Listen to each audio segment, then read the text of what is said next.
Welcome to Angels online platform. आज हम लोग अगस्त मंथ की मेगा टेस्ट का पेपर सोल्यूशन करने वाले हैं। तो चलो स्टार्ट करते हैं। देखो क्वेश्चन नंबर 1 में बोल रखा है कि जब किसी आइडेंटिकल फोटो कैथोड पे दो अलग अलग फ्रिक्वेंसी के लाइट इंसिडेंट होते हैं, पड़ते हैं, तो उससे जो फोटो इलेक्ट्रॉन निकलता है, एक केस में उनका वेलोसिटी v1 और दूसरे केस में v2 है। तो v1 v2 में क्या रिलेशन है वो बताना है। देखो, मान लो उस फोटो कैथोड का मतलब मेटल टारगेट का वर्क फंक्शन फाई था और हमने f1 फ्रीक्वेंसी का लाइट भेजा, तो जो उससे इलेक्ट्रॉन इजेक्ट हुआ निकला उसका स्पीड v1 है। तो हम लोग लिखते हैं काइनेटिक एनर्जी मैक्सिमम मतलब half m v1 square. Kinetic energy को लिखते थे एनर्जी ऑफ फोटोन मतलब hf1 minus work function five. ये हो गया इक्वेशन 1। सेकेंड केस में जब f2 फ्रीक्वेंसी भेजे तो स्पीड हो गया v2। तो अब काइनेटिक एनर्जी को लिखेंगे हाफ एम v2 स्क्वायर हो जाएगा hf2 माइनस 5। अब समीकरण 1 और 2 को घटाओगे तो half m v1 square minus v2 square, ये हो जाएगा H f1 minus f2।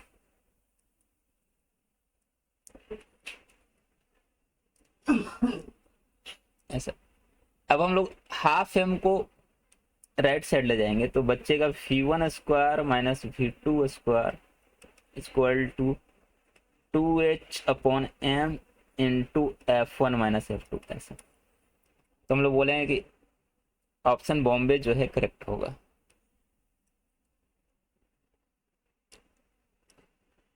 Next question देखो, क्वेश्चन नंबर 2 में बोला है कि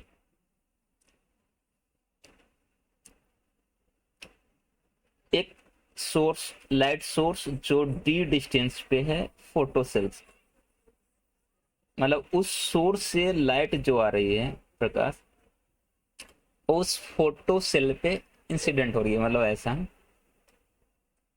हमने बोला कि ये फोटो सेल या मेटल टारगेट है, मान लो ये वाला, और सोर्स यहाँ पे था ऐसे डी डिस्टेंस पे इनिशियली। यहाँ से जो लाइट आ रही थी वो ऐसे लाइट आ रही थी, इस पे पड़ी, जिसकी वजह से इससे इलेक्ट्रॉन निकला ऐसे इजेक्ट हुआ। तो बोला कि अगर डिस्टेंस को हाफ कर दे, सोर्स और फोटो सेल के बीच का डिस्टेंस को हाफ कर दे, तो जो फोटो इलेक्ट्रॉन्स निकल रहे हैं उनकी नंबर का क्या होगा, नंबर बढ़ेगा या घटेगा, कितना बढ़ेगा या तो देखो, सोर्स और जो टारगेट मेटल है फोटो सेल, इनके बीच का अंतर घटाने से, डिस्टेंस घटाने से इंटेंसिटी बढ़ जाती है, तीव्रता बढ़ती है। और जो नंबर ऑफ फोटो इलेक्ट्रॉन्स हैं, कितना इलेक्ट्रॉन्स निकलेंगे,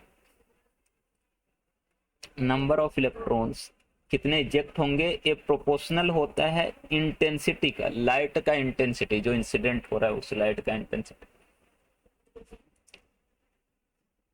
अभी देखो हम लोग, और इंटेंसिटी का डिस्टेंस के साथ रिलेशन ऐसा है कि ये inversely proportional to d square. D मतलब डिस्टेंस। अब हम लोग डिस्टेंस को हाफ कर दिए तो इंटेंसिटी हो जाएगा 4 टाइम्स, क्योंकि इनवर्सली प्रोपोर्शनल होता है डिस्टेंस के वर्ग का। तो इंटेंसिटी, तीव्रता 4 टाइम्स, तो नंबर ऑफ जो इलेक्ट्रॉन्स निकलेगा वो हो जाएगा 4 टाइम्स। तो हम लोग बोलेंगे कि अंतर घटाने से इलेक्ट्रॉन की संख्या 4 गुना बढ़े। तो ऑप्शन दिल्ली होगा करेक्ट। थर्ड वाला देखो, बोला कि फोटो इलेक्ट्रिक इक्वेशन में, तो फोटो इलेक्ट्रिक इक्वेशन हम लोग लिखते हैं काइनेटिक एनर्जी मैक्स और HF माइनस 5। अभी बोला कि काइनेटिक एनर्जी और फ्रीक्वेंसी का अगर ग्राफ प्लॉट किया जाए, इधर काइनेटिक एनर्जी इधर फ्रीक्वेंसी, तो ग्राफ का स्लोप क्या होगा? देखो ग्राफ का स्लोप हम लोग बोलेंगे h होगा y equal to m x plus c. इस इक्वेशन से अगर इसको कंपेयर करें, एक्स एक्सिस पे काइनेटिक एनर्जी है मतलब y होगी, नहीं सॉरी y एक्सिस पे काइनेटिक एनर्जी है, तो काइनेटिक एनर्जी को y, एक्स एक्सिस पे फ्रीक्वेंसी है तो एक्स एफ हो गया। अब x के साथ जो मल्टीप्लाई में होता है उसी को ढाल, मतलब फ्रीक्वेंसी के साथ जो मल्टीप्लाई में है उसको हम लोग ढाल बोलेंगे, तो ये h होगा और ये अचल है, तो हर एक मटेरियल के लिए समान ही होता है, h तो कांस्टेंट है।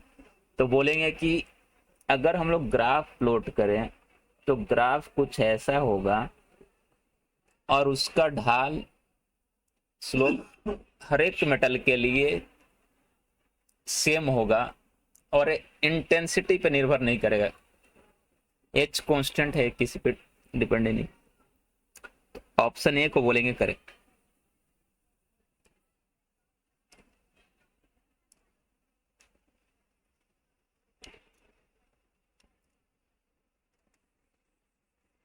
देखो next question, question number 4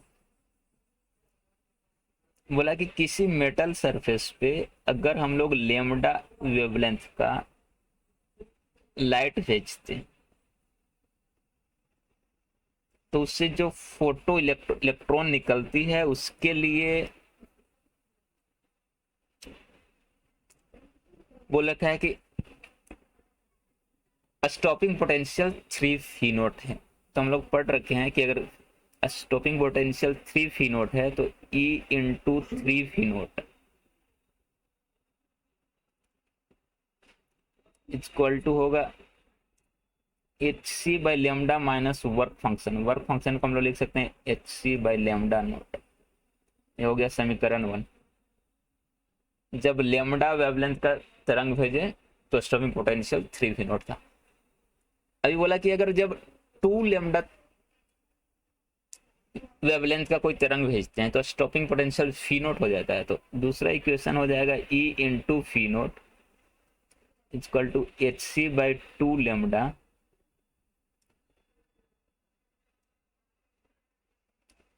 minus HC upon lambda naught. ऐसा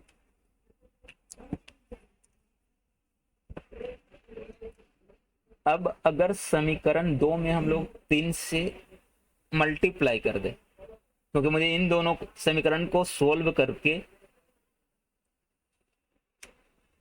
लेमडा नोट लाना है, तो हमने बोला कि समीकरण 2 में 3 से गुना कर दो दोनों साइड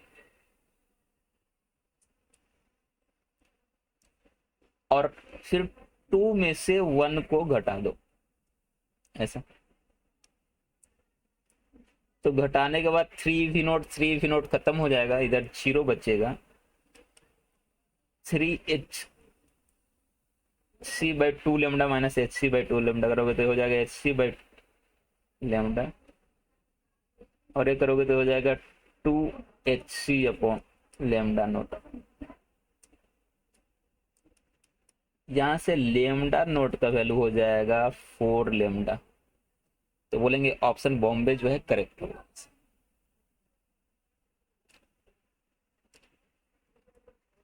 क्वेश्चन नंबर 5 देखो, 5 में बोला है कि 2 आइडेंटिकल मैग्नेट बार मैग्नेट है जिनकी मैग्नेटिक मोमेंट दोनों की कैपिटल M है और उनको 2D डिस्टेंस पे रखा हुआ है, इस तरह से कि उनका एक्सिस एक दूसरे के परपेंडिकुलर है। मतलब ऐसा सोचो कि एक मैग्नेट को ऐसा रखेंगे तो दूसरे मैग्नेट को ऐसा रखें, और दोनों के बीच का जो डिस्टेंस है वो 2d है। तो यहाँ से यहाँ तक का जो अंतर है वो 2d। अभी बोला है कि इन दोनों के मिड पॉइंट पे, मतलब दोनों से d अंतर पे, इस पॉइंट पे नेट मैग्नेटिक फील्ड कितना होगा। देखो, तो हम लोग यहाँ पे बोलेंगे कि दोनों मैग्नेट की वजह से मैग्नेटिक फील्ड आएगी,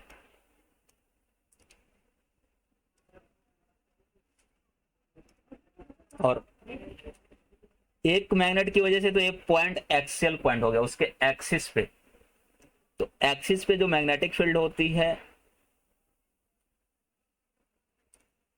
वो ऐसे होती है, मतलब ऐसा बोला कि मैं ये साउथ था या नॉर्थ था, तो अलोंग द एक्सिस होती है पैरेलल टू एक्सिस, और उसका वैल्यू होता है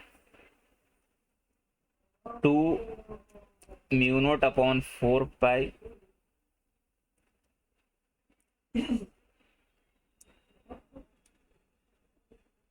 magnetic moment upon r cube, मतलब डिस्टेंस क्यू, यहाँ डिस्टेंस डी डिस्टेंस पे था मैग्नेट से, तो ऐसा।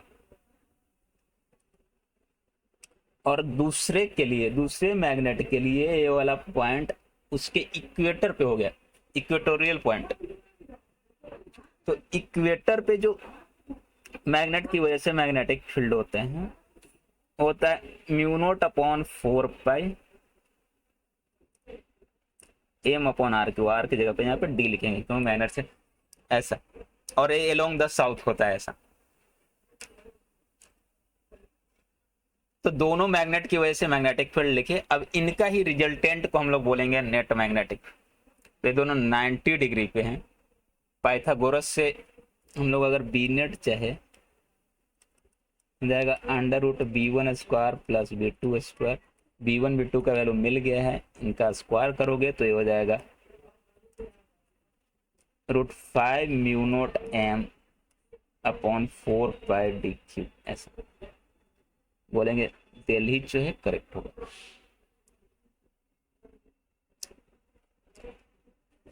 क्वेश्चन नंबर 6 देखो। क्वेश्चन नंबर 6 में बोला है कि एक मैग्नेटोमीटर जो दो आइडेंटिकल बार मैग्नेट से बने हैं, उनको अगर मैग्नेटिक फील्ड में ऑसिलेट करवाएं तो उनका टाइम पीरियड, उनके कॉम्बिनेशन का टाइम पीरियड 4 सेकंड है। मतलब ऐसा है कि एक मैग्नेट ऐसा है,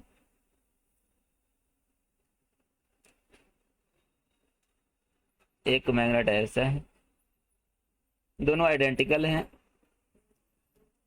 ऐसे रखे हुए हैं और ऐसे मैग्नेटिक फील्ड में ऑसिलेट करवा लें इसको।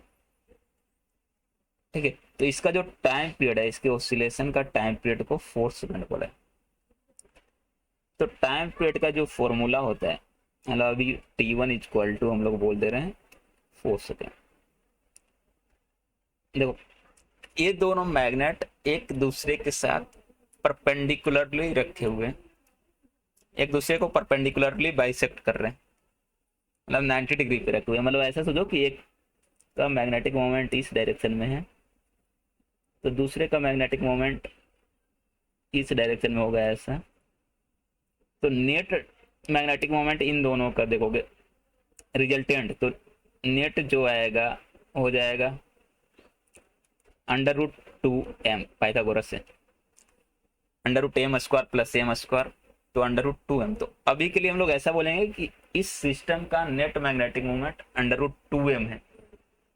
ठीक है, और इसका मोमेंट ऑफ इनर्शिया देखोगे, चाक मात्रा जिसको बोलते थे, तो एक का आई मान लेते हैं, दूसरे का आई, तो टोटल हो जाएगा 2i, i + i 2i।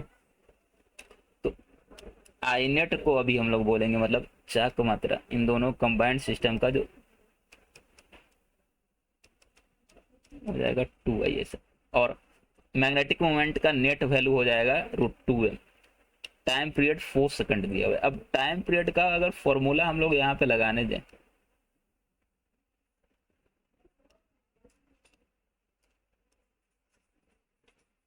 तो टाइम पीरियड इक्वल टू होता है 2 pi under root I upon MB, ऐसा 2 pi under root I upon MB। अब इस सिस्टम के लिए आई नेट हो गया 2y, क्योंकि दो मैग्नेट थे, तो आई की जगह पे मोमेंट ऑफ इनर्शिया 2y लिखेंगे, और मैग्नेटिक मोमेंट इसका हो गया √2m ऐसा, और इसका टाइम पीरियड को t1 बोल रहे हैं, जो 4 सेकंड के बराबर दिया हुआ। तो फर्स्ट केस से तो ऐसा समीकरण बनता है, ऐसा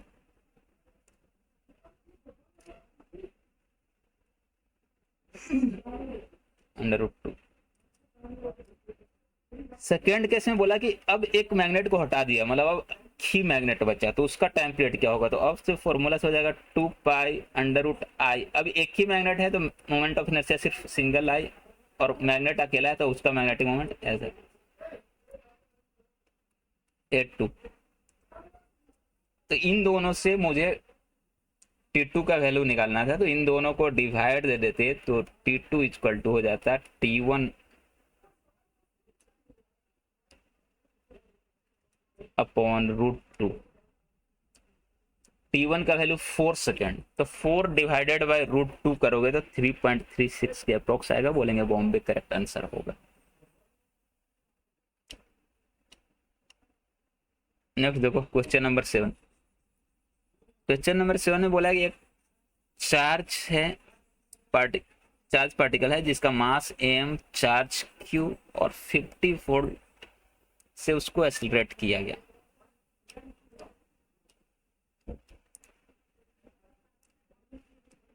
ठीक है, और दूसरे चार्ज पार्टिकल b को जिसका मास 4m है, चार्ज q है, 2500 वोल्ट से एक्सीलरेट किया था। दोनों का डी ब्रोगली वेवलेंथ का रेशियो क्या होगा। देखो डी ब्रोगली वेवलेंथ के लिए हम लोग पढ़ते हैं h upon √2m q into voltage. ऐसा अगर रेशियो लिखने जाए यहाँ पे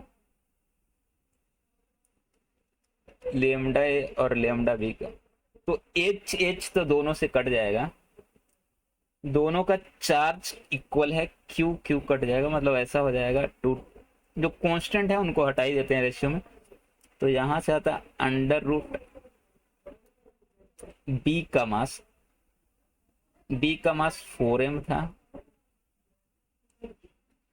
चार्ज तो क्यू दोनों का है तो क्यू तो कट ही जाएगा, और बी का एक्सीलरेटिंग वोल्टेज जो 2500 था, अपॉन नीचे में करोगे तो एक का मास जो एम था, चार्ज क्यू कट गया होगा दोनों से, और एक्सीलरेटिंग वोल्टेज इसका 50 था ऐसे, तो एम कट जाएगा, ये हो जाएगा lambda A upon lambda B.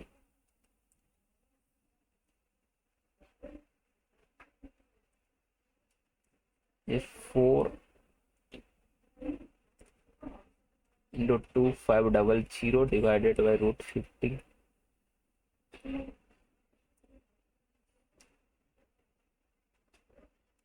ये हो जाएगा 10√2 जो 14.14 के बराबर आएगा, बोलेंगे ऑप्शन सी करेक्ट होगा। क्वेश्चन नंबर 8 में देखो, मतलब कि फोटो इलेक्ट्रिक इफेक्ट एक्सपेरिमेंट के लिए जो मेटल है उसका थ्रेशोल्ड वेवलेंथ 380 नैनोमीटर है, और जो लाइट भेज रहे हैं उसका 260 नैनोमीटर वेवलेंथ है, तो maximum kinetic energy ejected electron का क्या होगा। तो काइनेटिक एनर्जी मैक्सिमम के लिए फॉर्मूला हम लोग पढ़ें hc upon lambda minus work function, जिसको लिखेंगे hc अपॉन लेमडा नोट।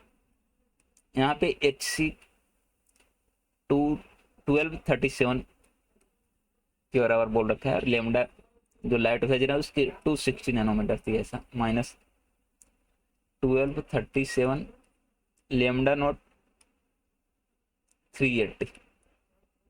इसको कैलकुलेट करोगे तो ये 1.5 इलेक्ट्रॉनिक वोल्ट के बराबर आएगा, तो बोलेंगे कि हम लोग बॉम्बे जो है करेक्ट आंसर होगा।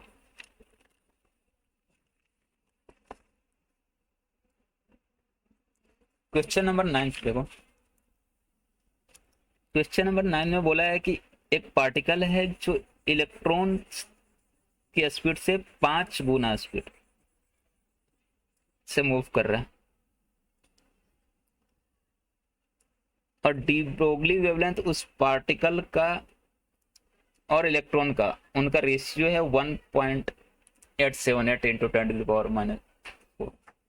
तो उस पार्टिकल का मास क्या होगा? देखो, तो एक पार्टिकल है, पी पार्टिकल और इलेक्ट्रॉन, इन दोनों का जो डी ब्रोगली वेवलेंथ है उनका रेशियो दे रखा है 1.878 इंटू 10⁻⁻⁴ ऐसा। देखो, पार्टिकल का मास हम लोग एम ले लेते हैं, तो डी ब्रोगली वेवलेंथ होता है h by m into velocity, उसका velocity 5 times of velocity of electron ऐसा था। और इलेक्ट्रॉन का हम लोग बोलेंगे एम ई वेलोसिटी फी,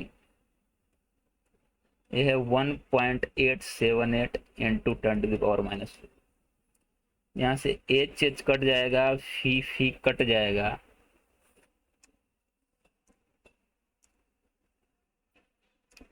तो जो मास ऑफ पार्टिकल आएगा हो जाएगा m e divided by 5 into 1.878 into 10⁻⁻⁴। और एक कैलकुलेशन से आएगा 9.7 इंटू 10⁻⁻20। बोलेंगे ऑप्शन दिल्ली जो है करेक्ट होगा। क्वेश्चन नंबर 10 देखो। क्वेश्चन नंबर 10 में स्टॉपिंग पोटेंशियल और इनवर्स ऑफ वेवलेंथ मतलब 1/λ का ग्राफ प्लॉट कर रखा है। बोला कि इंटेंसिटी चेंज करने से ग्राफ का क्या चेंज होगा। देखो, हम लोग ऐसे ही क्वेश्चन पढ़ रखे हैं, e V naught is equal to h c upon lambda minus 5 ऐसा। यहाँ से P naught is equal to हो जाएगा h c by e lambda minus 5 naught by ई।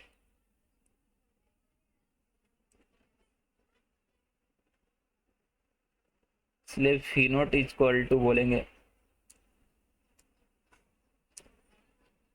ऐसा। अभी देखो, अगर ग्राफ प्लॉट करोगे फी नॉट और 1/λ का, तो यहां से ए वाला जो पार्ट है 1/λ के साथ जो मल्टीप्लाई में है, ए हो गया स्लोप और ए वाला हो गया वाई इंटरसेप्ट।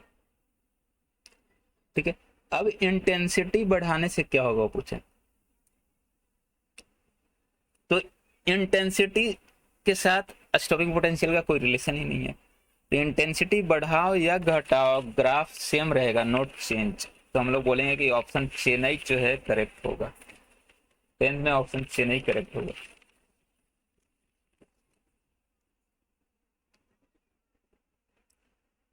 क्वेश्चन नंबर 11 देखो। बोला कि अल्फा कण को और प्रोटॉन को सेम एनर्जी से एक्सेलरेट किया गया, मतलब दोनों की एनर्जी सेम रखी, तो उनके डी ब्रोगली वेवलेंथ का रेशियो क्या होगा प्रोटॉन के लिए और अल्फा कण के लिए। D Broglie wavelength, D Broglie wavelength का फॉर्मूला में पढ़े हैं h upon √2m kinetic energy. ऐसा काइनेटिक एनर्जी दोनों के लिए सेम है। अल्फा का मास जो होता है प्रोटॉन का 4 गुना होता है काइनेटिक एनर्जी से ऐसा। तो जब इनका हम लोग रेशियो लेंगे तो ये आ जाएगा 2 6 तो बोलेंगे ऑप्शन ए जो है करेक्ट होगा। क्वेश्चन नंबर 12 देखो,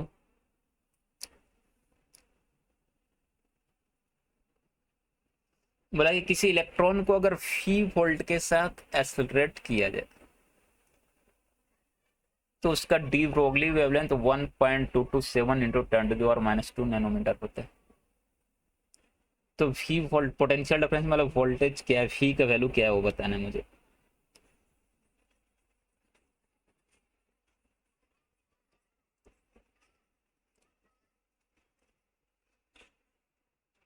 देखो अगर इलेक्ट्रॉन का डी ब्रोगली वेवलेंथ लिखना है तो फॉर्मूला से हम लोग बोलेंगे कि lambda is equal to h upon √2m³ और वैल्यू रखने के बाद एच का, इलेक्ट्रॉन के मास का और इलेक्ट्रॉन के चार्ज का, ये फॉर्मूला चेंज होके ऐसा हो जाता है कि लेमडा का वैल्यू हो जाता है 1.227 अपॉन √v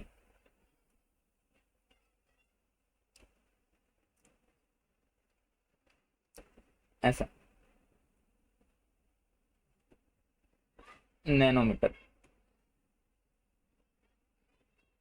तो अगर मुझे यहाँ से √v लिखना है तो √v इक्वल टू हो जाएगा 1.227 अपॉन लेमडा इन नैनोमीटर ऐसा। तो लेमडा का वैल्यू दिया हुआ था, लेमडा का वैल्यू यहाँ पे रख देते तो √v इक्वल टू हो जाता 10⁻²। दोनों साइड स्क्वायर करोगे तो v इक्वल टू हो जाएगा 10⁻4 वोल्ट। तो हम लोग बोलेंगे कि आंसर जो आएगा 10⁻4 वोल्ट होगा। Option A correct answer.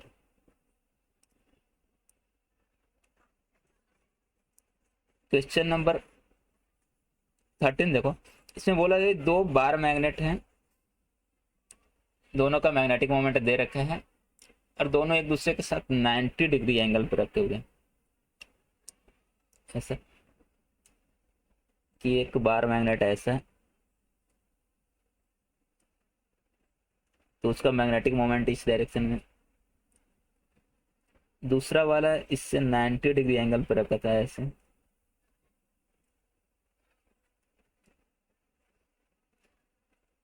और इसका मैग्नेटिक मोमेंट √3m बोला था। दोनों के बीच का एंगल 90 डिग्री और जो मैग्नेटिक फील्ड के साथ थीटा एंगल पे ऐसे रखे हुए, मतलब ये वाला जो एंगल है ये थीटा है। तो बोला कि थीटा का वैल्यू क्या होना चाहिए ताकि ये स्टेबल इक्विलिब्रियम पे रहेंगे। देखो तो मैग्नेट को स्टेबल इक्विलिब्रियम में रहने के लिए उसका magnetic moment, net magnetic moment magnetic field के दिशा में होना चाहिए। मतलब एम नेट जो है वो बी के दिशा में होना चाहिए। मतलब इन दोनों का जो मैग्नेटिक मोमेंट है एम और √3m ए बी के दिशा में आना चाहिए। मतलब हम लोग ऐसा बोलेंगे कि इन दोनों का परिणाम भी इसी दिशा में होना चाहिए एम नेट, तभी दोनों के बीच एंगल 0 हो जाएगा और स्टेबल इक्विलिब्रियम में होगा। अब एम नेट इस दिशा में होने के लिए हम लोग वेक्टर वाले से लिख सकते हैं कि tan theta equal to √3m upon m ऐसा। एम कट जाएगा, थीटा इक्वल टू हो जाएगा 60 डिग्री। बोलेंगे ऑप्शन चेन्नई जो है। क्वेश्चन नंबर 14 देखो, क्वेश्चन नंबर 14 में बोला कि एक गैल्वेनोमीटर है, उससे मुझे वोल्टमीटर बनाना है जिसकी रेंज 10 वोल्ट। तो गैल्वेनोमीटर के साथ सीरीज में कितना रेजिस्टेंस जोड़ना पड़ेगा वो बताने को। तो गैल्वेनोमीटर को वोल्ट मीटर में कन्वर्ट करने के लिए हम लोग ऐसा बोलते हैं कि एक सीरीज में रेजिस्टेंस लगाना होता है, और उस सीरीज रेजिस्टेंस को हम लोग ऐसे निकालते थे इस फॉर्मूला से, फी इक्वल टू लिखते थे I into R equivalent. R equivalent को लिखोगे गैल्वेनोमीटर का प्लस सीरीज में जो लगा है आर एस, यहाँ से आर एस निकालना है तो ये हो जाता था phi upon I G minus R G. R G जो है गैल्वेनोमीटर का अवरोध है, रेजिस्टेंस है जो दे रखा है 100।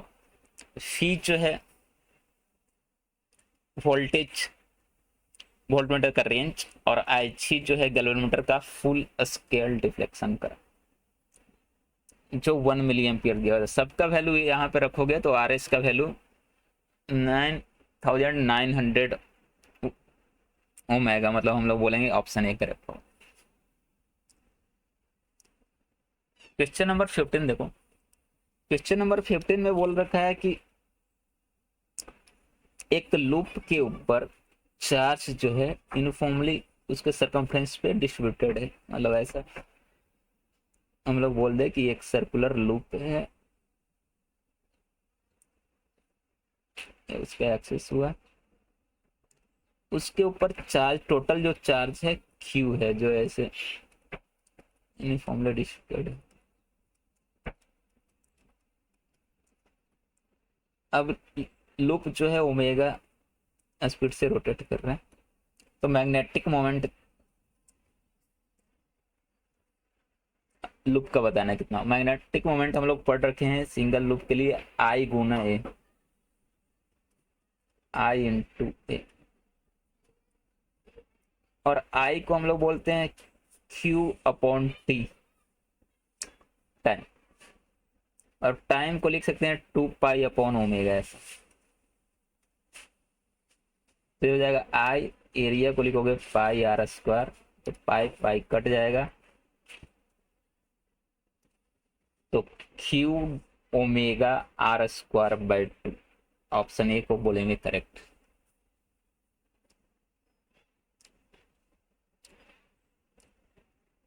क्वेश्चन नंबर 16 देखो,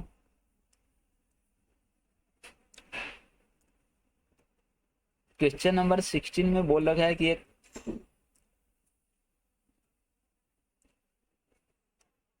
लूप है, सॉरी एक डिस्क है आर रेडियस का, जिसके ऊपर चार्ज जो है डिस्ट्रीब्यूटेड है, और चार्ज डेंसिटी दे रखा है सिग्मा इक्वल टू बोल रखा है ए आर एस पे। तो बोला कि अगर वो डिस्क ओमेगा एंगुलर स्पीड से रोटेट करे तो केंद्र पे कितना चुंबकीय क्षेत्र उत्पन्न होगा वो बताना। देखो मान लो कि ये मेरा डिस्क ऐसा, ये ओमेगा से ऐसे रोटेट कर रहा है। अब इसकी चार्ज घनता हर जगह समान नहीं है, इसलिए हम लोग इसमें एक एलिमेंट लेंगे, हम लोग बोलेंगे कि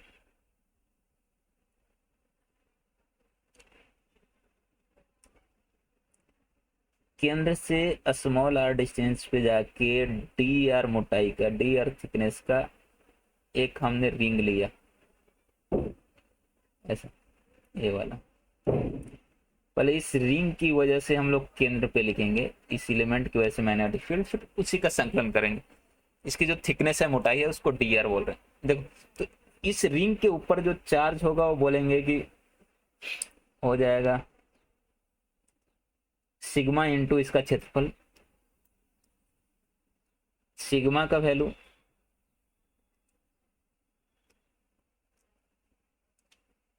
ए आर स्क्वायर दिया हुआ है, इसका क्षेत्रफल देखोगे तो हो जाएगा 2 पाई आर, इसकी लंबाई इंटू इसकी मोटाई डी आर एस, एक क्यू हो गया।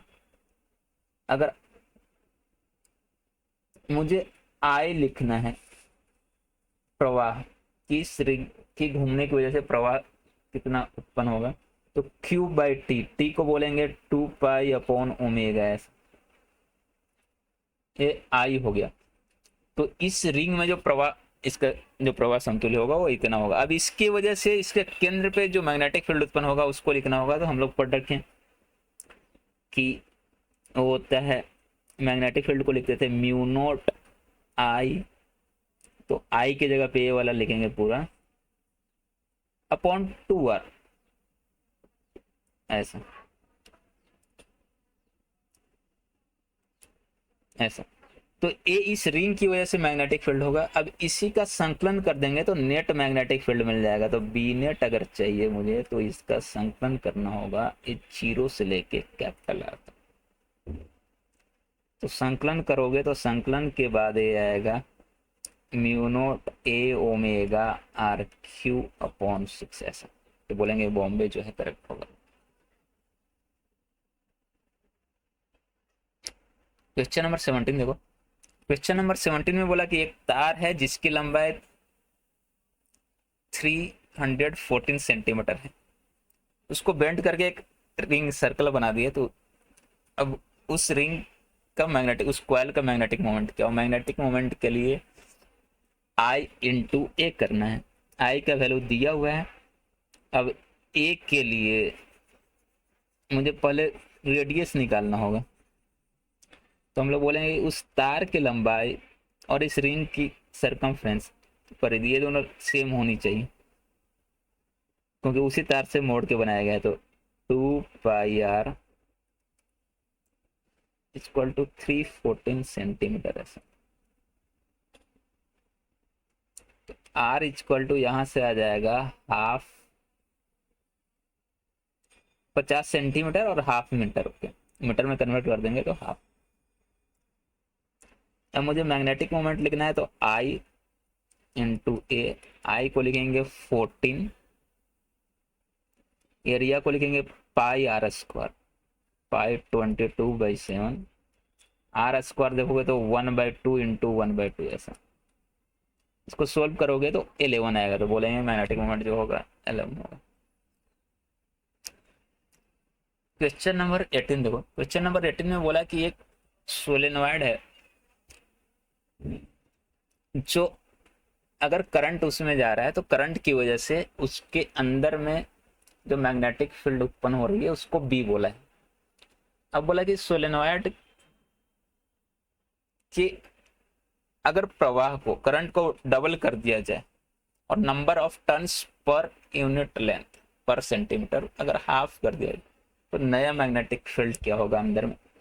देखो सोलेनॉइड के अंदर जो मैग्नेटिक फील्ड होता है उसका फॉर्मूला हम लोग पढ़ रखे हैं, B equal to mu naught N I. ये इनिशियल केस था। बाद में उसने क्या किया कि आई को डबल कर दिया और number of turns per unit length को हाफ कर दिया।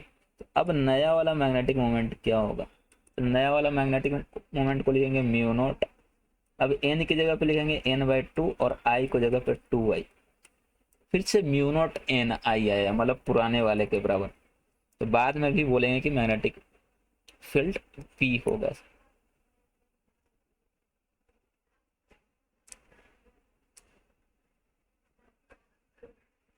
क्वेश्चन नंबर 19 देखो। क्वेश्चन नंबर 19 में बोला है कि दो पार्टिकल एक्स एंड वाई, इनका चार्ज समान है और सेम वोल्टेज के साथ, सेम पोटेंशियल के साथ एक्सीलरेट किया जा रहा है, मतलब एक्सीलरेटिंग पोटेंशियल फी नोट सेम। अभी किसी रीजन में जाते हैं तो उनका मैग्नेटिक फील्ड के रीजन में जाते हैं तो जिस सर्कुलर पाथ पे वो मूव करते हैं उनका रेडियस r1 r2 है। तो r1, तो उनके मास का रेशियो क्या होगा? देखो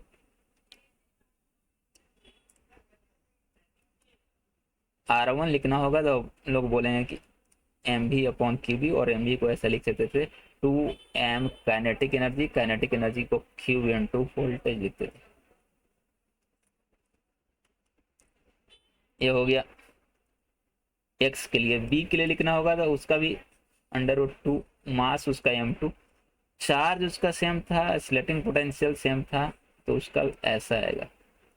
अब दोनों का रेशियो लोगे तो r1/r2 इक्वल टू आ जाएगा √m1 अपॉन √m2। दोनों साइड स्क्वायर करेंगे तो m1 अपॉन m2 हो जाएगा r1 square upon r2 square ऐसा। तो बोलेंगे कि ऑप्शन सी जो है करेक्ट होगा। क्वेश्चन नंबर 20 देखो। क्वेश्चन नंबर 20 में बोला है कि एक चार्ज पार्टिकल है,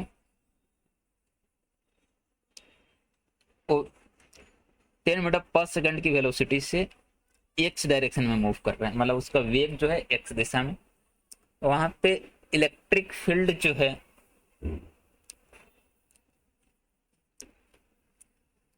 वो जेड डायरेक्शन में है, और मैग्नेटिक फील्ड वाई डायरेक्शन में। बोला कि चार्ज जो है कंटिन्यूअसली एक्स दिशा में मूव कर रहा है, मतलब डेविएशन नहीं हुआ। डेविएशन नहीं हुआ मतलब नेट बल उस पर जीरो लग रहा है। नेट बल जीरो का मतलब कि जो इलेक्ट्रिक फोर्स है और जो मैग्नेटिक फोर्स है, ये दोनों समान मैग्नीट्यूड का, दोनों का मूल्य समान है और विरुद्ध दिशा में लग रहे हैं। हम लोग बोलेंगे कि इलेक्ट्रिक फोर्स का मैग्नीट्यूड मतलब Q इंटू ई, और मैग्नेटिक फोर्स का magnitude q v B sine theta. Theta तो यहाँ पे 90 हो जाएगा क्योंकि एक एक्स दिशा में है वेलोसिटी और मैग्नेटिक फील्ड वाई दिशा में, तो क्यू वी बी हो जाएगा। सिर्फ क्यू क्यू कट जाएगा, तो अगर मुझे बी निकालना है तो ई डिवाइडेड बाई सी होगा। ई का वैल्यू 10⁴ वोल्ट पर मीटर, फी का 10 दिया हुआ है, तो डिवाइड करने के बाद ऐसा हो जाएगा। बोलेंगे बॉम्बे वाला करेक्ट होगा। क्वेश्चन नंबर 21 देखो।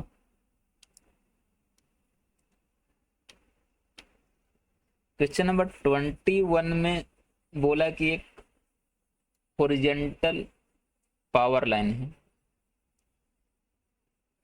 जो ग्राउंड से 4 मीटर ऊपर है। तो हम लोग बोले पावर लाइन इन्फिनिट लेंथ क्या है सर, उसमें करंट जो है ईस्ट से वेस्ट की ओर जा रहा है, ग्राउंड से।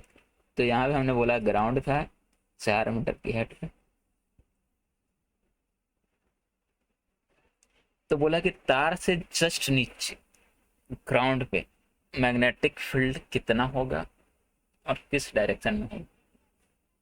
देखो, अगर मैग्नेटिक फील्ड की मैग्नीट्यूड की बात करो तो अनंत, मतलब इन्फिनिट लेंथ की वायर हो गई, लॉन्ग वायर हो गई, उसकी वजह से जो फॉर्मूला आ जाएगा बोलेंगे म्यू नॉट आई अपॉन 2 पाई। ऐसा आई का वैल्यू दिया हुआ है 100, म्यू नॉट को 4 पाई इंटू 10⁷ करेंगे और आर को 4 लिखेंगे ऐसा। तो कैलकुलेशन के बाद ये आएगा 5 इंटू 10⁻⁻⁶। डायरेक्शन के लिए देखो एल क्रॉस आर करेंगे, एल मतलब लेंथ वेक्टर, मतलब करंट की डायरेक्शन। तो बोलेंगे कि ये माइनस आई क्योंकि पश्चिम की ओर, पूर्व से पश्चिम की ओर जा रहा था, तो एल क्रॉस आर करोगे, एल का वैल्यू होगा -i। आर मतलब जिस स्थान पर निकालना है वो सदिश, वो देखोगे वो नीचे तार से 4 मीटर नीचे, नीचे की तरफ, मतलब -j। -i क्रॉस -j करोगे तो आएगा +k। +k मतलब हम लोग बोलते हैं साउथ। तो बोलेंगे कि ऑप्शन दिल्ली करेक्ट होगा। क्वेश्चन नंबर 22 देखो।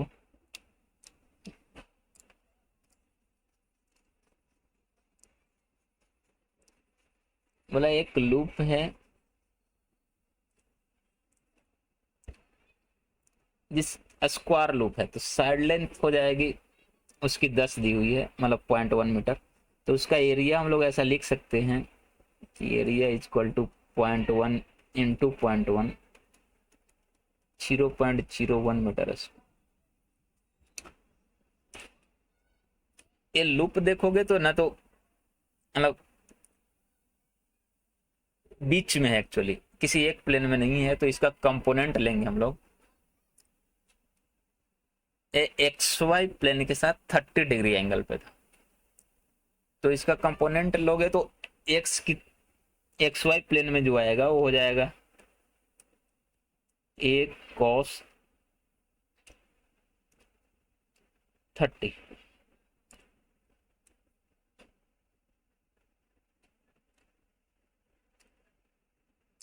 और एक कंपोनेंट आएगा तुम्हारा वाई जेड प्लेन की तरफ, और वो होगा ए साइन 30। ठीक है, मतलब अब ऐसा हो गया कि एक कंपोनेंट जो आया एक्स वाई प्लेन में आया,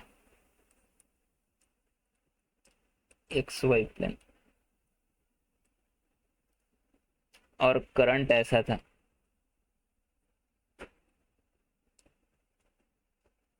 और इसका जो वैल्यू है, इसका एरिया इतना आया। तो जो मैग्नेटिक मोमेंट लिखना है मुझे इस कंपोनेंट की वजह से, अगर उसको m1 बोल दे तो हो जाएगा आई इंटू ए कॉस 30, एरिया का कंपोनेंट।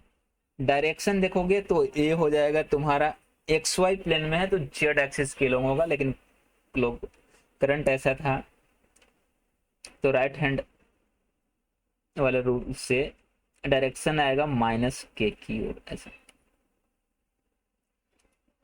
और एक कंपोनेंट जो आता है वो वाई जेड प्लेन में आता है।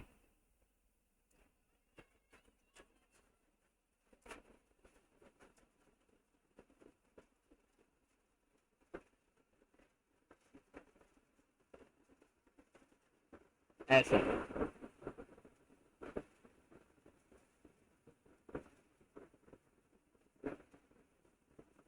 इसकी वजह से जो मैग्नेटिक मोमेंट होता है वो बोलते आई ए साइन 30, आई कैप वाई जेड में है तो एक्स के लॉन्ग होता है। तो इन दोनों का वेक्टर एडिशन को ही बोलते हैं नेट मैग्नेटिक मोमेंट। इन दोनों को वेक्टर ऐड करते तो ऑप्शन ए करेक्ट होता।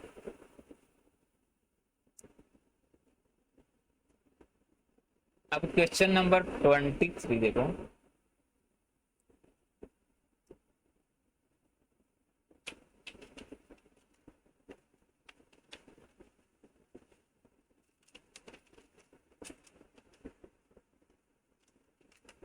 ट्वेंटी थ्री में बोला है कि एक हेक्सागोनल शेप का कॉइल है जिसकी साइड लाइन 10 सेंटीमीटर है और टर्न की संख्या 50 है, तो उसके केंद्र पे मैग्नेटिक फील्ड कितना होगा? मतलब ऐसा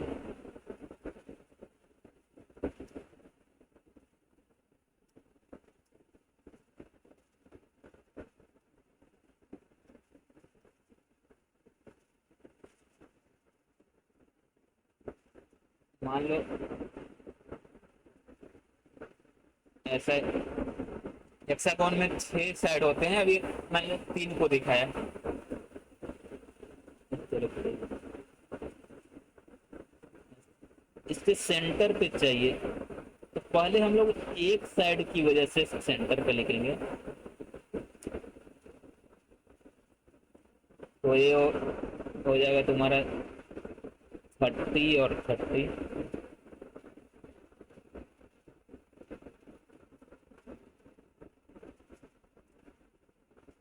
ये साइड लेंथ ए मान लेते हैं तो ए हो जाएगा, ए हो जाएगा। तो जिस पॉइंट पे निकालना है उसका साइड से डिस्टेंस, परपेंडिकुलर डिस्टेंस जिसको आर बोलते हैं, होगा 1 cos 30 ऐसा। एक साइड की वजह से लिखते तो होता mu naught I 4 pi r. R के जगह पे हम लोग लिखेंगे 1 cos 30।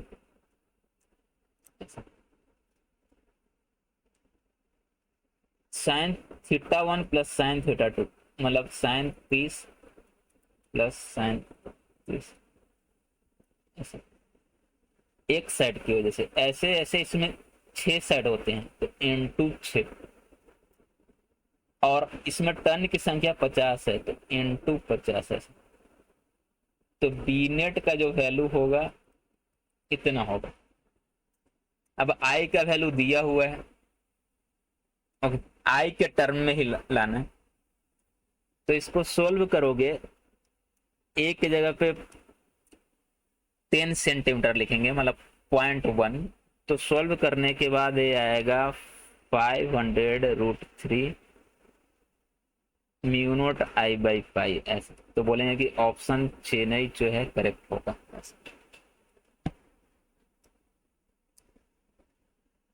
क्वेश्चन नंबर 14 देखो, सॉरी 24। क्वेश्चन नंबर 24 में बोला है कि एक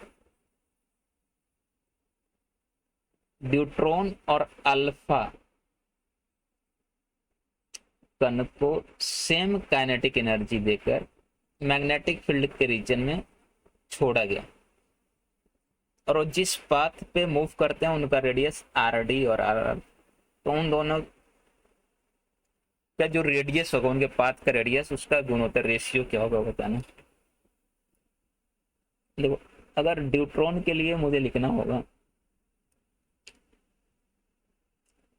तो बोलेंगे कि R is equal to m B, मतलब एम बी को इस फॉर्म में लिख देते हैं, टू मास, तो ड्यूट्रॉन का मास प्रोटॉन का डबल होता है, काइनेटिक एनर्जी अपॉन क्यू भी ऐसा।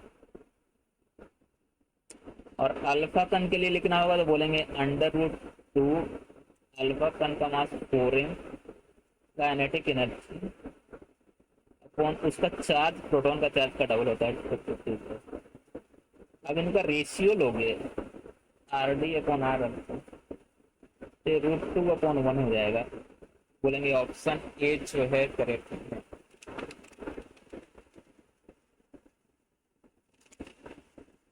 इसके बाद क्वेश्चन नंबर 25। तो क्वेश्चन नंबर 25 में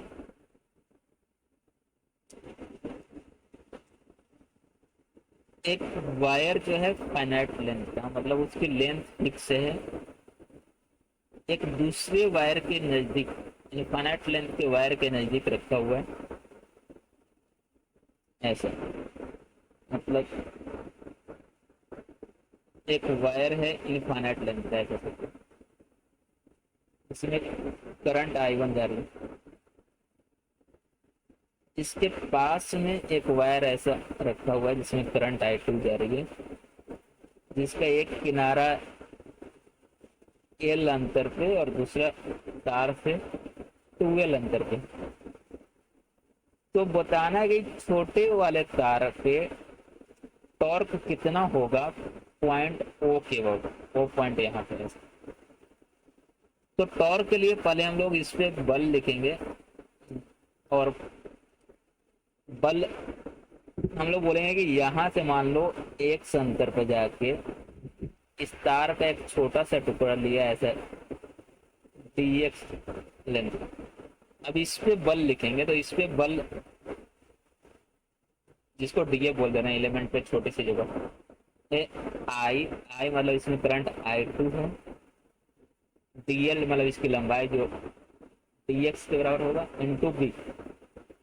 यहाँ पे बी को लंबे इनफाइनाइट लेंथ की तार की वजह से आएगी, और उसका वैल्यू होगा म्यू नॉट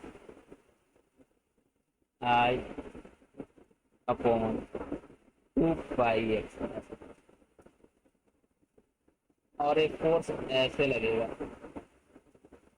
अब मुझे टॉर्क लिखना है, डी टॉर्क, तो हो जाएगा F क्रॉस R, मतलब dF इंटू F। तो बीटा जो हो जाएगा, इसको अरेंज करके लिखे तो mu naught I1 I2 dx upon 2πs। अब इसी को इंटीग्रेट कर देंगे हम लोग, टॉर्क मिल जाएगा। इसको इंटीग्रेट करेंगे, लिमिट डालेंगे हम लोग 0 to टाउ, यहाँ पे L to 2L। तो इंटीग्रेट करने के बाद आएगा mu naught I1 I2 2π into L ऐसा। बोलेंगे ऑप्शन C जो है करेक्ट होगा।